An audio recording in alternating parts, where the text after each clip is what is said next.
ಹಿಂದೆ 6 ಬಾರಿ ನೋಟಿಫೈ ಮಾಡಿದ್ರು. ಈಗಲೂ ಕೂಡ ನಿನ್ನೆ ವಿಧಾನಸಭೆಯಲ್ಲಿ ನಮ್ಮ ಪೊನ್ನಣ್ಣವರು, ತಮ್ಮಣ್ಣವರು ಮತ್ತು ರಾಜೇಗೌಡರು ಇವರೆಲ್ಲ ಕೂಡ ಪ್ರಶ್ನೆ ಮಾಡಿದ್ರು. ನಮ್ಮ ಸರ್ಕಾರದ ನಿಲುವನ್ನು ಸ್ಪಷ್ಟವಾಗಿ ನಾವು ತಿರಸ್ಕಾರ ಮಾಡ್ತೀವಿ, ಅದನ್ನು ಒಪ್ಪಕ್ಕಾಗೋದಿಲ್ಲ ಅಂತ ಹೇಳಿದ್ದೀನಿ. ಇದನ್ನೇ ಕೇಂದ್ರ ಸರ್ಕಾರಕ್ಕೂ ಕೂಡ ನಾವು ಕಳಿಸ್ತೀವಿ.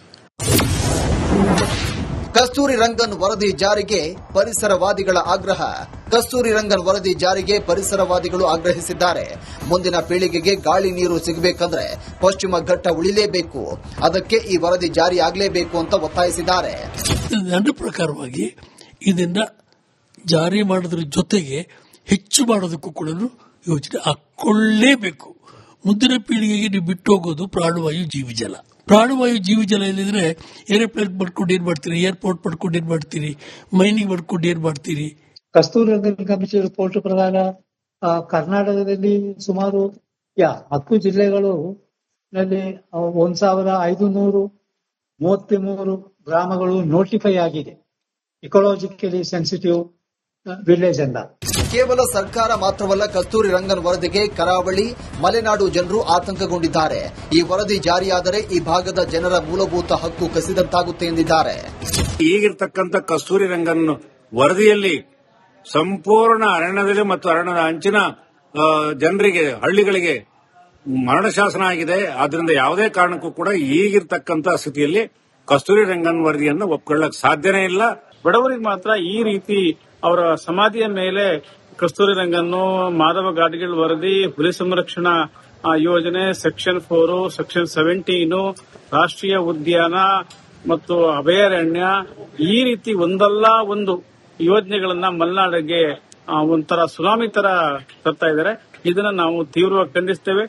ಕಸ್ತೂರಿ ರಂಗನ್ ವರದಿ ಬಗ್ಗೆ ರೈತರು ಆತಂಕ ವ್ಯಕ್ತಪಡಿಸ್ತಾ ಇರೋದ್ಯಾಕೆ ಅನ್ನೋದನ್ನ ನೋಡೋದಾದ್ರೆ, ಆತಂಕ ಯಾಕೆ? ಕಸ್ತೂರಿ ರಂಗನ್ ವರದಿ ಜಾರಿಯಾದರೆ ಸ್ಥಳೀಯ ರೈತರು, ತೋಟಗಾರರು, ಮಲೆನಾಡು ನಿವಾಸಿಗಳಿಗೆ ತಮ್ಮನ್ನ ಒಕ್ಕಲೆಬ್ಬಿಸಲಾಗುತ್ತೆ ಅನ್ನೋ ಆತಂಕವಿದೆ. ಕೃಷಿ, ಕಟ್ಟಡ ನಿರ್ಮಾಣ, ಕೈಗಾರಿಕೆ, ಪ್ರವಾಸೋದ್ಯಮಕ್ಕೆ ನಿರ್ಬಂಧಿಸಲಾಗುತ್ತೆ. ಇದರಿಂದ ಉದ್ಯೋಗ ನಷ್ಟ, ಜಮೀನು ಬೆಲೆ ಕುಸಿತದ ಆತಂಕವಿದೆ. ಅಲ್ಲದೆ ಉಪಗ್ರಹ ಆಧಾರಿತ ಅರಣ್ಯ ಗುರುತಿಸುವುದು ನಿಖರವಲ್ಲ, ಕೃಷಿ ಮತ್ತು ವಾಸ್ತವ ಜಮೀನುಗಳನ್ನು ಸೇರಿಸಿದೆ ಎಂಬ ಆರೋಪವಿದೆ. ಕೇಂದ್ರ ಪರಿಸರ ಸಚಿವಾಲಯ 2014ರಿಂದ ಈವರೆಗೆ 7 ಬಾರಿ ಕರಡು ಅಧಿಸೂಚನೆ ಹೊರಡಿಸಿದೆ. ಇತ್ತೀಚೆಗೆ ಜುಲೈ 27, 2026ರಂದು ಕೇಂದ್ರ ಹೊರಡಿಸಿರುವಂತಹ 7ನೇ ಕರಡು ಅಧಿಸೂಚನೆಯಲ್ಲಿ ಒಟ್ಟು 56,825.7 ಚದರ ಕಿಲೋಮೀಟರ್ ಅರಣ್ಯ ಸೂಕ್ಷ್ಮ ಪ್ರದೇಶ ಅಂತ ಪ್ರಸ್ತಾಪಿಸಿದೆ. ರಾಜ್ಯದಲ್ಲಿ ಅರಣ್ಯ ಸೂಕ್ಷ್ಮ ಪ್ರದೇಶ. ರಾಜ್ಯದ 10 ಜಿಲ್ಲೆಗಳ ಒಟ್ಟು 1439 ಗ್ರಾಮಗಳು ಪರಿಸರ ಸೂಕ್ಷ್ಮ ಪ್ರದೇಶಕ್ಕೆ ಸೇರ್ಪಡೆಯಾಗಿವೆ. ಉತ್ತರ ಕನ್ನಡ 566 ಗ್ರಾಮಗಳು, ಶಿವಮೊಗ್ಗ 446, ಚಿಕ್ಕಮಗಳೂರು 137, ಬೆಳಗಾವಿ 62, ಕೊಡಗು 53, ಮೈಸೂರು 48, ದಕ್ಷಿಣ ಕನ್ನಡ 43 ಹಾಗೂ ಉಡುಪಿ 34, ಹಾಸನ 30, ಚಾಮರಾಜನಗರ 20 ಗ್ರಾಮಗಳನ್ನು ಪರಿಸರ ಸೂಕ್ಷ್ಮ ಪ್ರದೇಶಗಳು ಅಂತ ಗುರುತಿಸಲಾಗಿದೆ.